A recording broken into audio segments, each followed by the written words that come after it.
Bandeko balandi magazine d'actualité RDC Basango bino oboko landa biso mokili mobimba na Kinshasa na Brazzaville na États-Unis d'Amérique na Canada na Europe et Asie bino bozuli bakoma la kolanda biso na ba province na tombeli bino bolandi bolamu parce que information ezali toujours ko obligé biso to luka ba réponse na ba question oyo bana Congo démocratique bazali kotuna Toraki bongo lobby mwana mboka président Nojek asalaki appel na bandeko ya IDPS na meeting oyo salemaki mokolo ya samedi kasi tozalaki pe wana tomoni IDPS azalaki te. Pourquoi azalaki te? Eza ba question oyo torotuna mwana mboka Amisi Makutano o azali vice-président de la Ligue des jeunes ya IDPS parce que yene mtazalaki invité alobaki akoya na bana IDPS. Bonjour mwana mboka Amisi. Mbote ndeko Basango, mbote na balandi nyonso ya émission na biso. Tozali wana pona kopesa biyano na mituna o nyonso ezali ya baimboka pe mituna na yo en tant que journaliste. Voilà, mituna ezali tomonaki message oyo président ya Nojek mwana mboka Constant Mutamba wa lobaki bandeko pe IDPS bazana meeting na oyo a organizaki na Fikine. Mais tout le monde a absence totale, il y a IDPS qui quitté. Pourquoi absence wana? Merci beaucoup ndeko journaliste. Et là on a koloba IDPS est parti moko très bien organisé, très bien structuré. Alors na koloba que ndeko Mutamba a informé qui jeunesse à IDPS bien sûr. Tozwaki ba invitation ya moko na moko. Pe en titre personnel ngai na lingaki pe na participer na milulumana. Mais kasi eloko esali que nazalate parce que oyebi et pas na biso c'est la loi de la majorité. Na kovanda to sololi na bakonzi ya parti parce que ezalaki eloko na lobaki nga moko te j'ai été autorisé par le secrétaire général AI à la personne de Augustin Kabouya oyo azali le chargé de la communication du parti et a mis en tant que communicateur du parti, j'ai été convié. La kenaki pa mokonzi pona ko pesa ye o ezala ki demande. Et sengela ki tozala wana mais kasi mokonzi a autorisé ki tozala pe wana yango no monaki jusqu'au petit matin nous avons confirmé notre présence na esika wana. Mais ce qui a fait que au sein de l'ensemble, il y a équipe dirigeante de la Ligue de jeunes ba exprima qui désire ya ko mona ke ndeko Amisi azalate pour honorer la voix de la majorité. Je crois que il y avait un débat très houleuse parce que baninga ba sepela kité entre biso on peut avoir des divergences d'idées mais c'est ngeli garder les fondamentaux. Les fondamentaux ce sont des valeurs mais nous en tant que la jeunesse consciente nous avons le devoir sacré il y a quoi accompagner les chefs de l'État dans toutes les circonstances possibles. Ça c'est de 1. De 2, n'a commandé que le chef de l'État, en tant que garant de la nation, a émis qui levé, il y a commandé les dignes fils et les dignes filles de la République, va conjuguer dans la même direction, surtout pour réitérer espoir, il y a le pays ou la République des valeurs. Quand on dit que la valeur est d'un côté ou d'un autre, ou d'un côté ou d'un autre, mais la seule des choses pour garder, Ezali, vision, il y a IDPS, vision à chef de l'État, c'est pourquoi dans la loi de la majorité, parce que nous sommes grandis dans les valeurs, il a été demandé à M. Amisi, après un déplacement avec le secrétaire général Augustin Kabouya, il était important que je respecte, n'est-ce pas, la loi de la majorité. Et tant qu'on a zongaki, il était important pour moi d'avoir une décision. Mais jusqu'à la preuve du contraire, je n'étais pas toujours convaincu. Il y avait des combattants très mobilisés pour que tu aies une manifestation. Natinda ki batu, pour pas qu'il y ait des ceux qui makamango zanengenini. Parce que c'est là qui n'a pas chef de l'État, na loba chef de l'État, na la qui sa vision chef de l'État, où ils allaient comme on a pas congolais sont pas ensemble, mais il fallait dans préalable constater que est-ce que bisika nazali ko kende zali ko refléter vraiment et sika oyo chef de l'État Zali bel et bien représenté. Bien sûr, message Ezalaki, mais tant que bakomi kuna, on n'a rien trouvé comme image du chef de l'État. Donc image à Mokonzi Mboka, parce que meeting on est meeting la vérité, il y a l'alternative crédible, le chef de l'État. Alors tant que bakomi kuna, image mon côté, Ezalaki kaka bandeko ya lingomba wana nde batiaki ba drapeau na bango, c'est tout à fait logique. Donc il était important que je respecte la loi de la majorité. Oyo ba ninga ba souhaiter que non président a mis ce qu'il était aux alliés qui représentaient ma valeur, aux alliés qui sa aspiration. Il y a une nouvelle génération politique consciente. Donc, il y a question, il y a morale et il y a moutou. Et en tout cas, au quotidien, la permanence à IDPS, je suis en train d'effectuer mes activités comme d'habitude. Donc voilà, par rapport à Moutouna Nayo, ce que je pouvais donner comme réponse. Donc, le Pegisi Bino qui est dans meeting, il y a vérité, Oyo Bolingé pour prêcher chef de l'État, à Zoaki Bokonginaye. Donc, le Pegisi Bino d'Ara, effigie chef de l'État, le rôle des athées, Bino pour le lobby, Torotia Makonabisote. C'est ça? Non, non, ce n'est pas ça. Je me suis assumé en tant que responsable parce que l'invitation, Batindaki Moutouna invitation. C'est un titre personnel, Oyo Messiamis Alnaz à la Kuna. Pas un titre de la jeunesse, un titre personnel. Bon.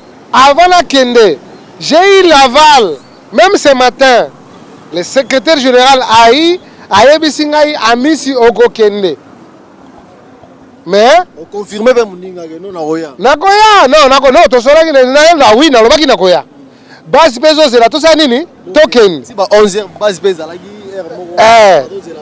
Voilà. Base na bati au président. Mais nengani na mité na j'étais en réunion avec le secrétaire général Aïe. Baninga. Pour nous, c'est la loi de la majorité. Dans la démocratie, il faut qu'on respecte les valeurs rebelles. Vous comprenez? Tozali 12 dans le bureau. Bato balobi que non, Amisia Kendete, baza 7. Bon, balobi Amisia Kende, baza 5. Automatiquement, vous êtes des minoritaires. La seule des choses, c'est de se plier dans combo il y a la majorité. Mais là, on a quoi koloba. Que même na batunyo so bakolinga basala ba activité, n'est-ce pas, pour que bande qu'on a biso à IDPS, pour que biso moko to apporter ba valeur, to apporter message vis-à-vis du chef de l'État, conseil na kopesa bango, ils doivent embellir les liens conformément et au statut du chef de l'État, où azali les garants de la République, où esengeli to mona vraiment ils en a ba podium, ils en a ba place et refléter vraiment l'image que ici sa vie Nenga biso to vivraka au rythme de l'UDPS et au rythme du pouvoir avec l'alternative crédible, je cite le président Félix Tshisekedi Tshilombo. Donc au moniteur que non UDPS pour respecter quand même bande qu'on a bino théo ba invité bino lelo bozate est-ce que lobilo ba peut bino sous confiance à inviter bino parce que bino bo changer la bino ra couleur à tout moment. Non, ezali ko dépendre na contexte. Contexte ezali o invité biso poto ya kolobela la vérité des urnes. Mais quand on a commis la question tabou, ce n'est plus à l'actualité. Il fallait qu'on ait la véritable vérité des urnes parce qu'ils allaient incarner par Félix Tshisekedi, chef de l'État. Vous comprenez? Ça c'est de un. Mais quand nous, selon vision à chef de l'État, et c'est promouvoir la valeur. Bisous de la valeur selon le vœu du chef de l'État. Et qu'on a battu à FCC, et qu'on a battu à Cash, et qu'on a battu à la Mouka, et qu'on a battu à la société civile. Mais si c'est là, il y a une valeur pour construire, pour imprimer une nouvelle marque à la République démocratique du Congo, je crois que moi, si je serais d'avis. Mais si on peut toujours tomber dans les antivaleurs, je crois que nous, on n'est pas au rendez-vous. Et je tiens à décourager que nous, on est là où on peut accompagner une super chérie où ils allaient dans l'importance de mon côté, dans la vie à la population congolaise, parce que ce qui doit nous préoccuper, c'est juste le peuple d'abord et le bien-être de notre peuple. Mais à la soutenir Mokonzi Mboka. D'ailleurs, je l'encourage de ce qu'il a fait, parce que dans le fait d'encourager le chef de l'État, parce qu'il n'est plus un secret pour personne. Le Congo a un seul chef de l'État qui répond au nom de Félix Tshisekedi, alternative crédible. Donc, na bato bandima qui te lobby, na bato bandimi lelo biso tuto sangana poto sala Congo ya sika. Yango komona na bandeko ya lamuka na biloko tolingaki koloba bakosi bato ebele chef de l'état auti kozala na Kisangani omoni bato ya Kisangani désavoué même mwana na bango parce qu'ils ont utilisé le mensonge mais mwana na bango bon bayebi bana na Kisangani bayebi balobi ameka suko tia makolo awa te orke eza epa na bango wana ezali vérité des urnes. Président Longwana ake na Beni akomi na Beni bana Beni babipelimbisa biso na maye nyonso bakosa biso. Voilà la vérité des urnes. Quand le chef de l'État arrive ici apesi liberté par rapport à mesure de grâce ya ba oyo bazaki ba garde du corps et ancien seigneur de guerre monsieur Jean-Pierre Bemba afungoli bango. Voilà la vérité des urnes. Tango omoni basi babimaki tango omoni batoko ba Muyambo omoni batolokola ba Franck Diongo omoni bandeko na biso ba Eugène Dio Mindongala. Voilà la vérité des urnes. C'est ce qu'on allait prêcher à l'ensemble de notre peuple pour que soit un souka que c'est fini, plus jamais Congo a mérité comme Makambo a décrit qui lobby avant le 24 janvier, le jour où le président a prêté serment pour dire le Congo de avant date après date et voilà la vérité des îles. Il y avait beaucoup de vérités des îles mais tu profitez parce que vous êtes aussi quelqu'un qui nous accompagne dans toutes les actions et donc nous sommes là pour accompagner valablement le chef de l'État avec les actions très concrètes. Nous serons là. Les actions à accompagner le chef de l'État, nous serons là. Tout ce qui est du chef de l'État, Amis, il sera là. La Ligue des jeunes sera là. Nous sommes là avec notre position, même si on peut être ensemble avec nos amis du cash, mais cela ne nous empêche pas à avoir ce comportement d'un vaillant comportement de ceux qui gardent, n'est-ce pas, le bien-être de notre peuple. Donc nous sommes tous dans la même position et que j'apaise tout le monde. Amis, il reste tel. Il est le gardien et le général pire son du président. Donc, j'assumerai mes fonctions jusqu'à l'au-delà. Pourquoi pas dépasser même le mandat du chef de l'État. Parce qu'après lui, c'est M. Amissi. Merci beaucoup, Ndeko Amissi. Lelo yo to kolobani ni na kati ya IDPS boza parti aux na pouvoir kasi côté les meleza entre bino na bino ceux qui ont sali lettre boy homme soit ya téléméléon donc bozo na kata IDPS. Non, c'est une expression de la démocratie, mais quelque part nous devons comprendre que celui qui engage la Ligue des jeunes vers les tierces, c'est le président de la Ligue des jeunes. Je suis son vice et nous avons des secrétaires nationaux, exécutifs et consorts. Quelque part, il y a des réglages à faire. Hein? Un secrétaire ne peut pas donner de money. Mais ça, c'est un problème interne et c'est déjà réglé. C'est déjà réglé, quoi. Mais pour ce qui concerne l'engagement, le président de la Ligue des jeunes, c'est celui qui engage la structure vers Tierce Moussous. Mais à part ça, nous sommes ses collaborateurs. Il ne prend pas cette décision seul, en concertation avec le bureau. Je crois que quelque part, c'est là qu'on peut reprocher M. Amissi, mais on oublie que non, les invitations ont été déposées inutiles personnelles. Ça dépend de l'approche à Mutuna Mutu. Et je crois que dans la même famille, il y a toujours des chuchotements, mais chez nous, à l'IDPS, la vérité prime tout. C'est la vérité et c'est le syndicat. Tu rentres à la normale et on trace notre chemin et on reste comme tel.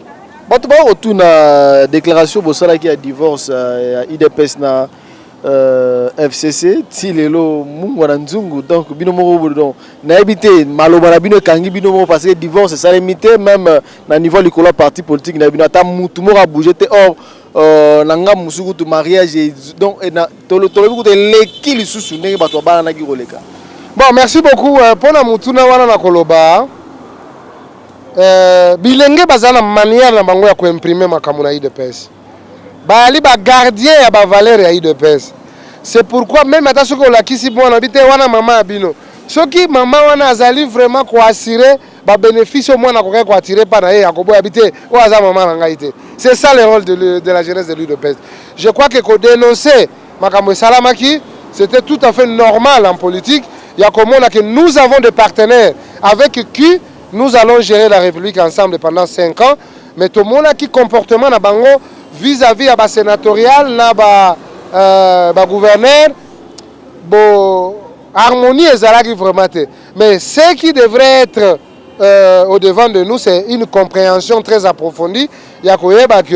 On n'avait pas aussi des députés provinciaux partout, on n'avait pas aussi la majorité absolue partout, mais on devrait tout simplement constater ce qu'on avait constaté, mais c'est la vie politique. Pourquoi on dit que la politique elle est dynamique? Parce que l'élo est cause de la négociation, mais lobby et rebondir autrement. Tu vois, aujourd'hui nous avons les résultats d'avoir le premier vice-président de l'Assemblée nationale, Jean-Marc Kabound. C'est le fruit, n'est-ce pas? Il y a coalition entre FCC et CAJ. De cette occasion, parce qu'il y a une candidat unique, de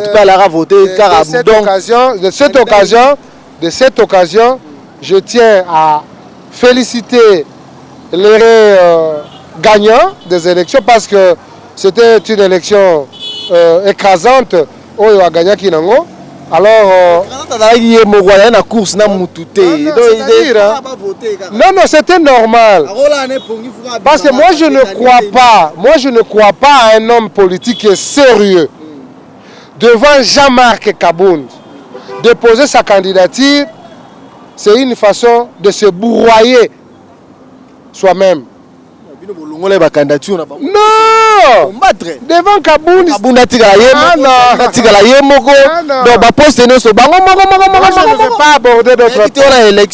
je ne vais pas aborder d'autres postes. J'aborde le poste qui revenait à l'IDPS, qui est la première vice-présidence de l'Assemblée nationale. Kabound reste Kabound. Être devant Kabound, il faut se préparer. Il faut avoir des muscles et des nerfs solides.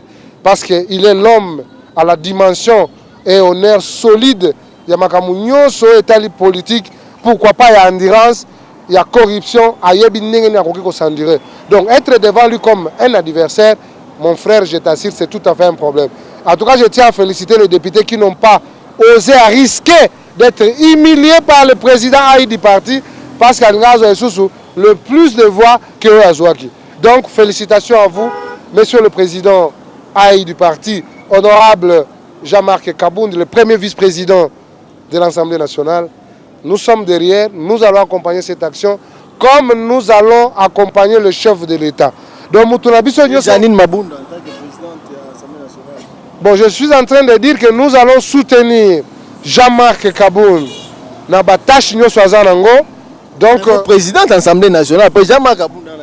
En tout cas, nous allons soutenir Jean-Marc Kabound dans la charge de parce que nous sommes de l'UDPS et nous serons derrière les nôtres pour que les résultats escomptés soient au rendez-vous. Donc, félicitations à toi, à vous, monsieur le président du parti. Nous sommes derrière vous. Tokozalaka Simanabino. Pour nous côté à l'issue du colon à l'issue, parce que peut-être que tu vas continuer à mais yeba que bilingue soit IDPS. Bazali sima ya mokozi mboka mutu aliboso, sima Jean-Marc Kabound mutu abibale, tozela ba ministre, ministre pe kuna eumeliti sikoyo. Tomoni sénateur à vie, auteur Robert Soutour et pas chef de l'État. Et là, on est bloqué le premier ministre Abima va installer déjà un bureau définitif en Assemblée nationale. Nous allons comprendre que je suis le seul parti politique dans ce pays sérieux. Tous les qui élection en 2011, c'était le 28 novembre 2011. Mais le gouvernement Ebima le 19 avril, combien de mois? Plus de 120 quelques, mais on n'est même pas dans les 100 jours. Bolingi bozo gouvernement. Bozo gouvernement dans les heures qui suivent. Je vous le dis. Parce que vous avez la personne digne à la hauteur de la République. Je cite Félix Tshisekedi Tshilombo, président. Oyo azali ko assurer bolamu ya ba Congolais. Gouvernement na batunya so ba zelangoti pour la stabilité. Pour l'homme, avant la décision, azo sala un état de lié à nyonso. Pour que tangu ozakoya nommé ministre, nommé premier ministre, vous serez au service de notre peuple. Vous ne serez pas au service de vos ventres, de vos familles. Et puis ici, Nazali ko profiter de l'occasion pour remercier le chef de l'État par rapport à la proposition que j'avais faite que monsieur le président a parti na biso kimil de fonctions et pekisami. Mutu moko azali fulani aza fulani, mutu aza député, moko ministre, ya moko DG. Terminé. Député, tikala député, sénateur, tikala sénateur. Namboka, plus question de députés dans le gouvernement du président de la République. Pas question. C'est député faut akende. Comment vous sala na eko légiférer ba loi. Maintenant ba loi wana ezala respecter na ba tenir ba décision ya mboka, entre autres le gouvernement qui est censé d'exécuter le programme ou ekozala vision à chef de l'État. Bango bazali wana pona ko contrôler action na ye. Pe baza na pona ko sanctionner kaka muto azali ya ko contrôler ko sanctionner et moko pa ke la ministre c'est contradictoire. Merci chef de l'État suppléant moi na moi si na ye. Le Congo c'est pour plus de 80 millions de Congolais. Je crois qu'il est important. Non, mais président Yoki abi amisi bouliste makamba ba déposé ate ozui ayo batela ngo malamu. Député comment ba loi surveiller gouvernement na bayi baté so bayi bikangaye akende libanda. C'est ça la vision du chef de l'État. Donc mutuna kwanga na mutuna isika na mutuna bisika ko servir peuple congolais parce que peuple aza ko zela. Lisu likola lisu. Osalele musala malamu te a okokuta na peuple na liboso na ye. Omwendenge peuple batelemaki yo boko zaki kuna te peuple aza ko zela nani.